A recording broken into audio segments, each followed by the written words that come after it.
Chapter 9. It was 5 months before Derek would arrive through the wormhole, and 1 day before Jake would undertake the risk of a journey back home. It had been 13 months since Andy landed in the cavern where Pradicus happened upon her. Jake awoke particularly early to find Garin and Pradicus already sitting around the morning fire, conversing quietly. The discussion took on the tone of a debate, rather than a casual chat. "Top of the morning, gentlemen," Jake said. The other two tabled their dialogue immediately and turned to greet Jake. "Oh, sorry, guys, didn't mean to interrupt." "What, no?" Garin replied with a dismissive gesture of his hand. "What's got you up so early this morning? Nervous jitters about mañana?" "Nah, just wrapping up a few last things. What about you?" Garin chuckled and patted Pradicus on the back. "Well, neither of us has had a minute of shut-eye. We've been up all night talking." "Oh, talking or discussing?" The other two exchanged uneasy looks. After an awkward moment of silence, Jake chimed in. "Well, I guess that's settled. So, Andrea still sleeping?" "We haven't seen her yet, so I guess so." Jake pressed his lips and slightly nodded. "Okay, well, I guess I'll water the horses." Pradicus leaned back to see around Garin. "Thou art traveling this early." Jake responded with a wink. "It's all good. My friend, this is not beneficial. This is the poorest time to be alone, the very poorest. Thou hast an engagement on the morrow to return home. Velicious would like nothing more than to impede the event." Jake rolled his eyes. "Stop already. You know what? I'm ready to kick his little well-you-know-what." He looked at Garin. "Aren't you sick of hearing about this villainous idiot? I've still yet to see the rabble-rouser. The jerk's probably dead, and we don't even know it." "Jake, just because you haven't seen something doesn't mean it doesn't exist, right?" Garin responded solemnly. "When was the last time you saw your normal flora? Is that the best you got?" "What kind of a question is that?" Jake answered, doing his best to belittle Garin's position. "Just proving my point." Pradicus interrupted. "Normal flora?" "Yeah, I think he means these itty-bitty spiders that live all over your body, feasting on your dead skin," Jake answered, beaming. "Billions of them, right now, eating you while you live and breathe." Pradicus glanced at Garin with an alarmed scowl and then decided to bow out of the exchange. Garin stood up. "I've seen him with my own eyes. It took a couple years of waiting and searching for that to even happen. Let me tell you, it was blind luck that I lived to tell about it. He just doesn't get around. And why should he when he's got that beast doing his bidding?" "Whatever," Jake said, beginning to walk toward the fire. "You haven't seen him, not if you've only been here a couple years." "I've been here longer than a couple years, and yes, I have seen him." "Well, how long have you been here then? And how old are you anyway? 24, 25? Garin broke away from the discussion, glanced at Pradicus, and then chuckled as he observed him nervously studying his hands and arms. "It doesn't matter how old I am. What difference does it make?" "Then tell me when you saw Velicious." "You can't because you never really did." "Would you guys shut up?" Andy said, shuffling her feet into their midst. She presented herself in an ankle-length gown, deer-hide slippers, had one eye still mostly closed, and sported bedhead that would have vied for the cover of Vogue in the 80s. "The sun's not even up yet. What are you guys going on about?" Jake spun around. "Sorry, Angel. Go back to bed. The sun won't be up for another hour, hour and a half." With her slippers taking turns peeking out from under her gown in little sliding steps, she made her way toward Jake, sleepily rested her head against his shoulder, and then noticed Pradicus closely inspecting his hands. "What's his problem?" she quietly asked. Yeah," Jake proudly replied, but was cut off. "Nothing," Garin said. "Jake was just... never mind. He's just having some fun." "What kind of fun?" she asked with a giggle. "You don't want to know," Garin said sternly. She threw Jake a harsh raised eyebrow. He confirmed her observation with a grin. "Don't ask." "All right," she conceded, rubbing her eyes. "What is it with boys?" She yawned and then smacked her lips. Pradicus slapped one of his own arms rather passionately and then examined the spot in detail. Andy chuckled, shaking her head. Good grace, you guys. I don't even want to know. Okay, I'm going back to bed. But would you keep it down? She disappeared into the shadows, shuffle-stepping the same way she came. Come with me, Jake whispered to Garin. I've got something you should see. No, he replied in a tone laden with sarcasm. Come on. No, I've got a lot to do, like get some sleep, among other things. Nothing bigger than this, I promise you. Garin smirked, wondering what he could possibly be getting himself into. He glanced at Pradicus, chuckled, and then slid his eyes toward Jake. Tempted, he wrestled with the relishing thought of one last opportunity to put Jake in his place. A patronizing tone brazenly announced itself. So you've got it all figured out, huh? Mr. Cleveland Pascal from Des Moines. He held his gaze on Jake, a confident, daring stare. What about him? He motioned with his head toward Pradicus. Jake responded with a halfway combative glare of his own. I think he'll probably be busy for a while. We're good. I intend for us to be back before breakfast. We better be, Garin retorted. Then he kicked himself for expressing compliance so readily. Criminy, why do I always get a bad feeling about your intentions, he huffed. The two of them prepared the horses and then rode off together, Garin trailing closely behind Jake toward Broga Mountain. The huge shape, seen from miles and miles away, stood massive and tall near the eastern border of the Penumbra Forest, named for its stark shadows due to the vast overrun of ivy throughout the oak woodlands. Dawn broke an hour later as they arrived at a particularly thick patch of ivy. Garin with his apprentice's satchel looped around his shoulder, and Jake with a flattened coin bag tucked under his belt. What in the devil's minefields are we doing here? Garin asked pointedly. You'll see in a minute. I've done this 100 times. Just follow me. They dismounted their horses, then ushered them the last couple 100 yards on foot. They tied the horses to a young oak, and then crept closer through the ivy towards the base of the mountain. Okay, just listen for a minute, Jake said. We both came out of the cavern in that mountain, right? What's that got to do with anything? Now tell me why we're here before we get ourselves killed. I'm trying to tell you, so would you relax, please? Pradicus was there when you fell into the lake, wasn't he? Jake, I swear this is the stupidest idea you've ever come up with. In just a few minutes, we're going to be in trouble. Big trouble. Look, Garin, this is the only time and the only place I can show you this, so again, relax. Just follow my line of thought here. Pradicus was inside the mountain when I got here, right? Garin heaved a glare at Jake, so pronounced that Jake felt as if holes were boring straight through him. After a lingering silence, Garin finally offered a stone cold. What about it?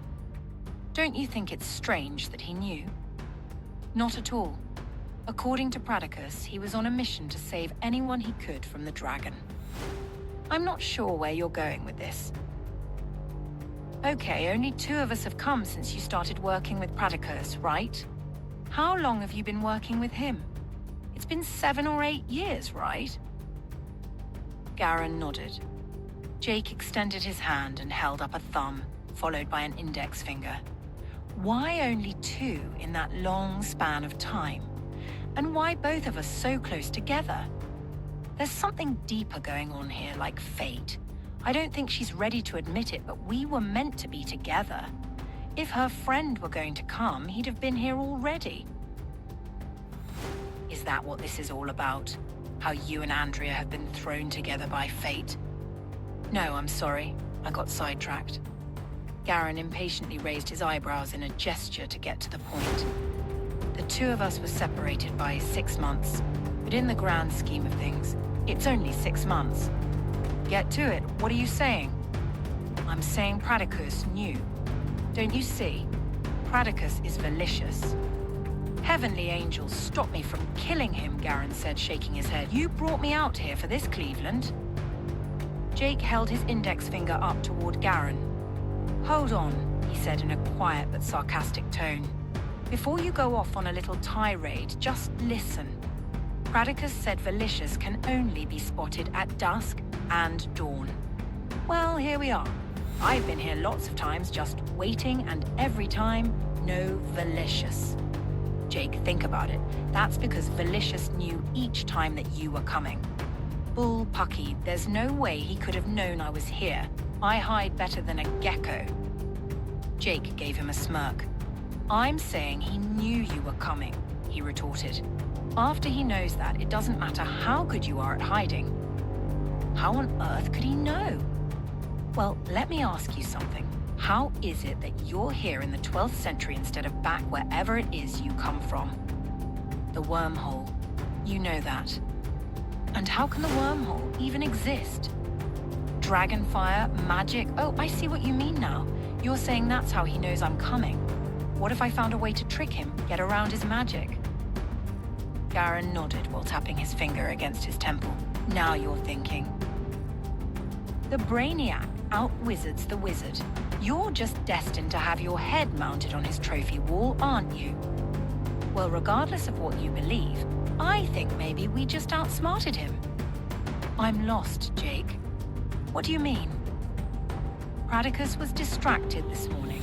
If my theory is correct, what Pradicus doesn't know, Velicious doesn't know. Pradicus doesn't know we came here. How in the world could you come up with such... He paused, clenching his fists and teeth, then continued. A lame brain idea. How do you even justify such a thought? Jake held out his hand. Because of this? In his palm lay a small golden coin. Garin gave Jake a cynical look. What's that? Oh, don't play coy with me. You know exactly what this is. Garin offered a naive expression. Don't even try, Garin. It's all over your face, fine. You want to see if I know what this really is. This little gem lights up when trouble's brewing. That's all I need to say. And guess what? It's not lit up. Those last few words hung in the air. Jake watched Garin look away. When he returned his gaze to Jake a moment later, Jake couldn't decide if the look Garin held in his eyes was caution or conviction. Garin allowed his expression to steep within Jake for a moment. So how long have you known about the coins? Long enough to realize that Pradicus didn't act suspicious about my travels to Broga Mountain after I started carrying it on me, Jake added with a half grin. It's like it keeps him from knowing. Garin slapped an open hand against his forehead. Or perhaps it lets him know exactly what you're doing, thus removing the need for suspicion. Jake bit his lip and scowled. I didn't think about that. He pondered the thought for a moment. Do you think that's what's been happening? Well, I know if you're carrying that coin, then you're a beacon in the world of Velicious and his cronies. Dang it, why didn't I consider that? The biggest reason I know is because I have one of my own, Garin said, fishing one out of his satchel. Well, I think this came from inside the mountain, and I believe there's more in there. A lot more. I plan on taking some of it back with me tomorrow. So is that what we're doing here? Yeah, we're gonna sneak in because Pradicus is Velicious, meaning he isn't here. Velicious is a figment of his imagination. He just plays the part. Jake, I already told you I saw Velicious myself. Under what circumstances, though? Isn't it possible that Pradicus set you up? Jake, he was with me. Pradicus was right beside me, Garin said, shaking his head in frustration. Besides, with you carrying that coin, you've basically announced yourself. Okay, fine. Tomorrow I'll come back without it. But Pradicus is Velicious. Look, feel free to stay here, but I'm heading back. I can't believe I came all the way out here for this. And let me tell you something else. Velicious isn't someone you want to mess with. He's wicked to the core, like the devil himself. A terrible roar suddenly erupted from up high on the mountain. Lig Nordre perched itself on a cliff. Beside the dragon stood the barely discernible figure of a man dressed in an oversized cloak. The beast leapt off with a spring and sailed high into the sky. Criminy, Garin said, and then let out an irritated grunt. Now you've done it. Jake, don't move a muscle. We're both dead right now if you so much as twitch. Keeping still as possible, Jake raised his eyes. To his amazement, there stood the evil villain himself. What the Hellenistic? There's a man up there. He's real. He looked down at his gold piece and noticed it still wasn't lighting up. I snuffed it, Garen whispered. If I hadn't, we'd have been made already. Jake started crawling away slowly. Garen seized his foot. Stop moving, he growled. You're not gonna like what comes looking for us on horseback if we're spotted. He turned his ear to the breeze and listened for a moment. That reminds me, it goes without saying to stay as far away from the dragon as possible.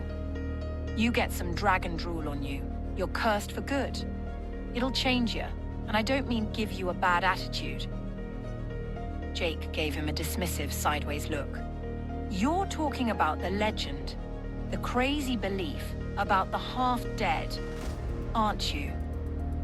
Garen responded with a shocked grimace for Jake, knowing anything about them. I don't care what you choose to believe. If that dragon does get a hold of you, it might just be better if it kills you then and there. You don't want to play any part in that half-dead garbage. A murder of crows blasted out of a nearby cave. For the love of can't we cut a break? So help me, Jake, if we get out of there, what? Lay off the tough guy role, okay? Jake interrupted. It doesn't suit you. I'm gonna be just fine, no matter what happens. Dang it, Jake. You think you're impervious to risk. If you gamble enough times, it's gonna catch up to you. It's a mathematical fact. Now just sit tight and wait. We should have a window of escape here in an hour or so. Wimp, Jake said, taking a step out from behind the shrubs. How are you gonna get anywhere in life if you don't take risks? He slowly began moving back toward the horses. Jake, stop! You're gonna get us killed, Garen said through clenched teeth. Watching Jake slowly recede his position, he shook his head slightly. Where the heck is Des Moines anyway? Why do I get the feeling that kid has a destiny with Lig Nordre? Jake maneuvered through the ivy all the way back to the horses, nearly 150 yards from where he left Garen. Great, I'm toast, Garen said, placing a hand over his face. Unless, he countered, pulling 2 small vials of powder from his apprentice's satchel. Man, I hope this works. He mixed the 2 into 1 vial, shook it hard, and then started a dead sprint toward the horses. He threw the vial as far ahead in front of him as he could. The vial hit the ground, followed by a somewhat indistinct flash that opened a small wormhole. He hit the opening at full speed and then instantly exited another hole 300 yards in front of him, out from under the cover of foliage. Realizing he'd overshot the horses, he murmured a few creative expletives in a fit of frustration. His feet slid along the gravel in a quick attempt to change direction. The commotion caught the attention of all eyes. "Oh, for the love of..." he said, wondering if he had indeed been spotted. When he caught his footing, he started immediately towards the horses. "Go, go, Jake, get out of here!" he yelled. Realizing they had indeed been made, Jake took off on his horse in a mad dash in the opposite direction. Lig Nordre, from hundreds of feet in the air, spun around and locked in on a target. The crows cawed crazily, and within a minute, a distant, thunderous rumbling was heard emitting from within the mountain. "Oh, no, no, no," Garen grunted. "The only chance I have is to get into the mountain before they make it out." He got to his horse and then in a scurried frenzy raced toward the mountain. "Come on, faster, boy, faster, let's go." Lig Nordre swooped down with incredible speed and aligned itself with the horse and rider. Using its front claws, it reached down and seized the horse and rider off the ground, then sped into a climbing ascent. Turning back and looking over his shoulder, Garen cried, "Jake, no!" as Jake and his horse were whisked away in the clutches of the great beast. Glancing back one last time, the breaking slices of daylight between the trees afforded him a glimpse of Lig Nordre landing high on his mountain perch. What he didn't see was Jake's self-propelled freefall into a thick patch of ivy-strewn shrubbery prior to the dragon's soaring incline. Garen made it into one of the mountain's larger entrances. Then, after reaching the first pitch-black crook in the corridor, he cloaked himself and his horse together with the use of another vial.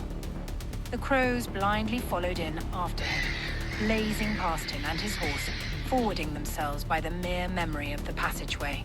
He dismounted his horse, making sure to keep constant contact with it, lest the cloaking fail one of them. He pulled a bandana out of his bag, secured a wrist to his horse's front leg, and then, within moments, drifted into an exhausted sleep. Over the next few hours, the sporadic echoing call of a single crow monitoring the passages occasionally registered in the shallow stirrings of his slumber. Among one such thin moment of sleep, the sound of Jake's whispered beckoning fell trivially to rest on the banks of Garen's wearied ears. Chapter 10.